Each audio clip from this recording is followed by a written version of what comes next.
Hello friends, नमस्ते, जय श्री कृष्ण, सत श्री अकाल। वॉक विथ मार्केट के यूट्यूब चैनल पे आपका स्वागत है। मैं हूं नरेंद्र शर्मा।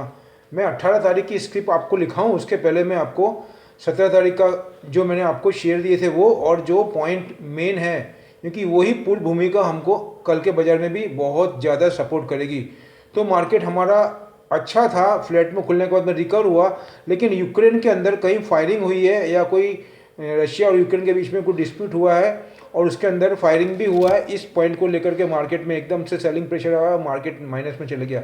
लेकिन माइनस में जाने के बाद में भी उसने काफ़ी अच्छा रिकवर किया है। और इंडेक्स की अगर बात करूं मैं तो आपको 57,892, जो कि ख़राब नहीं है कंपेयर टू अदर वर्ल्ड। सिर्फ 104 पॉइंट ही वो माइनस में रहा। निफ्टी भी 17,000 के ऊपर ही है, 17,304, जो सिर्फ फ्लैट 17 पॉइंट माइनस में रहा है। बैंक निफ्टी में अच्छा खासा प्रॉफिट लिया है, क्योंकि बैंक निफ्टी वैसे बढ़ाया भी बहुत शार्पली था, उसमें 422 पॉइंट माइनस किए।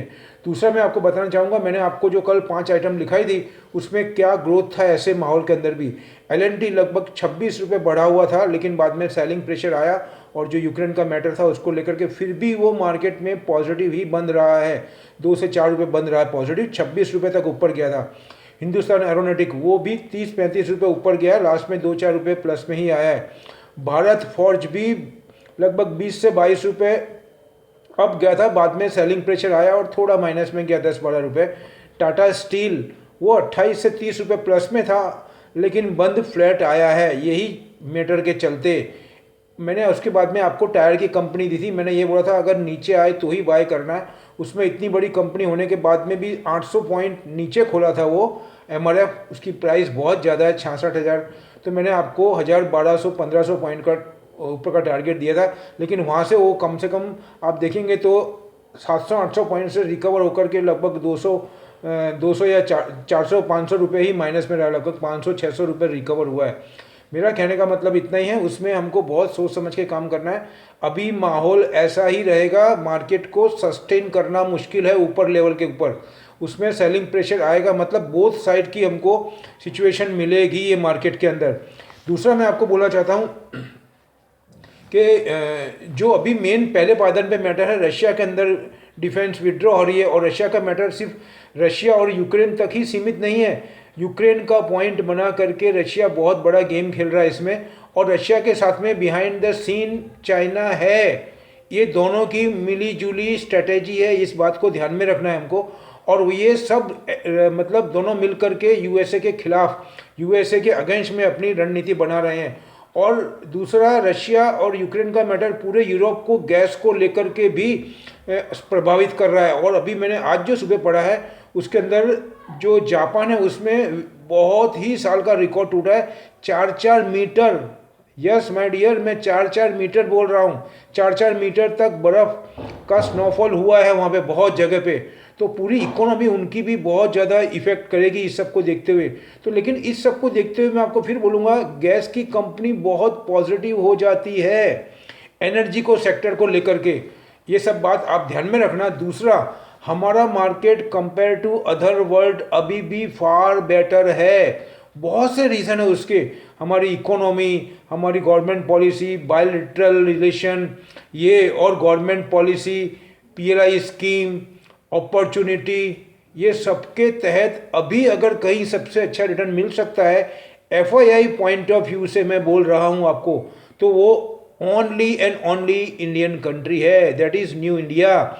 लेकिन अभी एक जो पायदान पे मैटर चल रहा है यूएसए का इंटरेस्ट का और एसेट्स एलोकेशन, जो कि 120 बिलियन पर मंथ है, उसके अंदर वो 15 से 20 बिलियन एसेट्स एलोकेशन को बाय कम करेगा।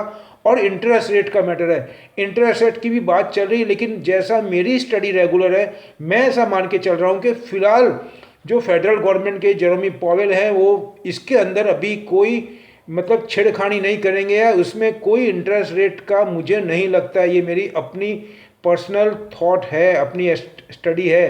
रही बात बाय एसेट्स एलोकेशन बाय करने की, उसमें वो कुछ तेज गति भले कर सकते हैं, क्योंकि they don't want to compromise with the growth, they are compromise with the inflation, जो कि उनका 40 साल से भी ऊपर का इन्फ्लेशन बढ़ा हुआ है।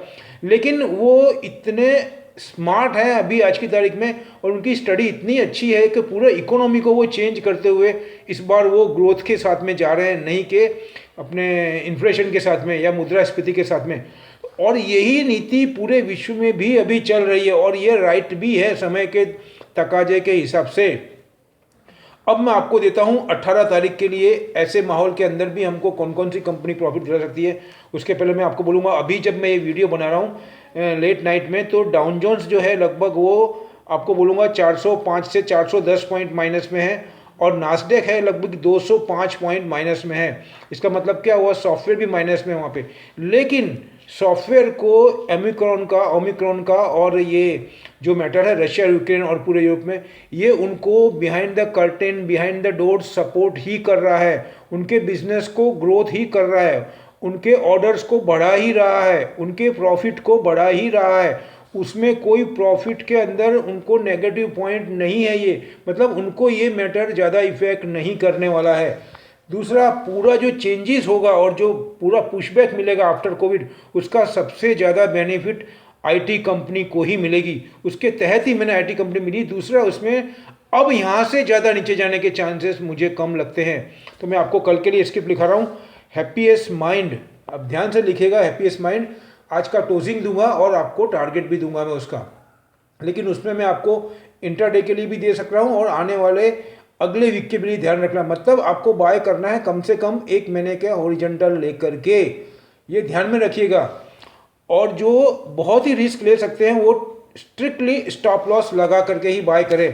तो हैप्पीएस्ट माइंड आपको मैंने बोल दिया 1054-1108 का टारगेट है उसका। कॉफोर्ज, और उसके बाद में हैप्पीएस्ट माइंड के लिए बोलना चाहूँगा मैं आपको, वो डाटा से रिलेटेड है, डिजिटल से रिलेटेड है, टेलीकॉम के अंदर भी है। ये सबको देखते हुए उसकी जो डाटा का मैटर है वो मेरे को बहुत ज़्यादा पॉजिटिव लग रहा है। डाटा एनालाइज की इंपॉर्टेंस बहुत ज़्यादा बढ़ गई आज के अंदर, एनालाइज करने के अंदर उसका बहुत बड़ा अहम रोल है, और सभी कंपनी उसको यूटिलाइज कर रही है अपने बिजनेस को ग्रोथ करने के लिए।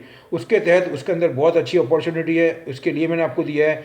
कॉफोर्ज बहुत ही अच्छा है, 4375 4435 का टारगेट दे रहा हूँ। उसके बाद में बॉश ऑटोमोबाइल के अंदर विश्व की सबसे बड़ी कंपनी है पार्ट्स के अंदर और इलेक्ट्रॉनिक पार्ट्स के अंदर। और अभी जो आपको मैंने बोला है स्क्रैप पॉलिसी गई है, इलेक्ट्रिक व्हीकल आ रहा है, उसमें जो भी कॉन्फ़िगरेशन आते हैं और जो पार्ट्स लग रहे हैं नए नए व्हीकल में, उसमें उसका बहुत बड़ा रोल है। वो 15,950 उसका रेट बड़ा ज़्यादा है, बड़ा है थोड़ा, तो आप ध्यान से लीजिएगा। और थोड़ा नीचे आवे तभी बाय करना, मार्केट को आधे घंटे सिचुएशन देख करके ही काम करना है ये सभी स्क्रिप्ट में। तो 15,950 का क्लोजिंग है, 16,210 का टारगेट दे रहा हूँ मैं आपको। और जिसमें प्रॉफिट मिलता है उसमें एक दफ़े उसको बुक कर लेना, ये सिचुएशन ऐसी ही है अभी। उसके बाद में HCL टेक 1161 रुपये है, 1198, जो कि 1200 के करीब भी हो सकता है, नियर टू उतना ही है। उसके बाद में DLF जो कि रियल एस्टेट से संबंधित है। मैंने आपको कंटिन्यू गोदरेज प्रॉपर्टी दिया था, आज आप देखिए गोदरेज प्रॉपर्टी कितना बढ़ा हुआ है, कल भी बढ़ा हुआ था। तो DLF 364 वो बढ़ा हुआ है, इसलिए मैं नहीं दे रहा हूँ। वैसे रिस्क ले सकते हैं जो बहुत लॉन्ग टर्म के लिए, वो ये रेट पे भी बाय कर सकते हैं, लेकिन मैंने आपको कम रेट का DLF दिया, 364 378 का टारगेट है। उसके बाद में सास्किया टेक्नोलॉजी जो सेमीकंडक्टर और चिप से रिलेटेड है, उसके अंदर बहुत सी कंपनी आ रही है, वेदांता भी आ रही है, गवर्नमेंट की और भी कंपनी आ रही है। और दूसरा, मैंने आपको बताया भी है 2-3 दिन पहले वीडियो में कि इंटेल भी बहुत बड़ा इन्वेस्टमेंट कर रहा है इसमें, ये ध्यान में रखना आप। तो उससे आपको इंपॉर्टेंस मालूम पड़नी चाहिए, बाकी इसके ऊपर पूरा वीडियो बन सकता है। बहुत ही की रोल है अभी पिछले 6-8 महीने का आप देखेंगे तो उसमें इसकी वजह से बहुत ज़्यादा इफेक्ट था और अभी भी उसका इफेक्ट दिख रहा है। तो सास्किया टेक्नोलॉजी उसी क्षेत्र में है, 930 रुपये है, 969 का टारगेट दे रहा हूँ। तो ये 6 आइटम है, ध्यान रखिएगा। दूसरा, मेरा डिस्क्लेमर रखा हूँ, ये मेरी अपनी स्टडी अपनी एनालाइज है, आप अपना डिसीजन अपने एक्सपर्ट के गाइडलाइन से ही लें। और अगर मेरे वीडियो अच्छे लग रहे हैं तो इसको अपने दोस्तों तक और मित्रों तक भी शेयर करें जो मार्केट में इंटरेस्ट रखते हैं।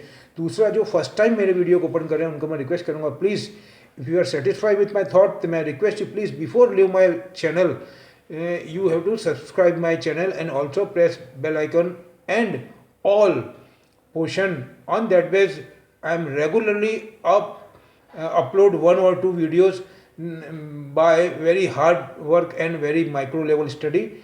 On that base you and we come together and prepare very hard work, and chances are very high to take maximum profit from the market day to day. इतना ही बोलना चाहूँगा आपको। दूसरा मैं बोलूँगा कल का मार्केट फ्राइडे है, जैसे ब्लैक मंडे किया था ऐसे ब्लैक फ्राइडे भी कर सकते हैं। सिचुएशन ऐसी है, मैं आपको डरा नहीं रहा हूँ, लेकिन मार्केट को सोच समझ के एकदम आधे घंटे तक उसका पूरा स्टडी करके ही उसमें एंटर करना। दूसरा सॉरी दूसरा मैं आपको बोलना चाहूँगा कि अभी मैं आपको बिल्कुल भी पैनिक लाने की बात नहीं कर रहा हूँ। हमारी सिचुएशन बहुत अच्छी है, लेकिन थोड़ा लंबा हॉरिजॉन्टल मतलब आइडल मनी में काम करना, जिससे कि हमको कोई कारण से अगर एफआईआई स्टैंड लेती है प्रॉफिट टेकिंग का, तो हम 5-7 दिन 1-2 वीक रुक सकें और वहाँ से अच्छी चीज़ है वो वापस से रिवर्ट मारेगी और हमने जो बाय किया है वो रेट से भी हमको अच्छा प्रॉफिट देख करके ही जाएगी।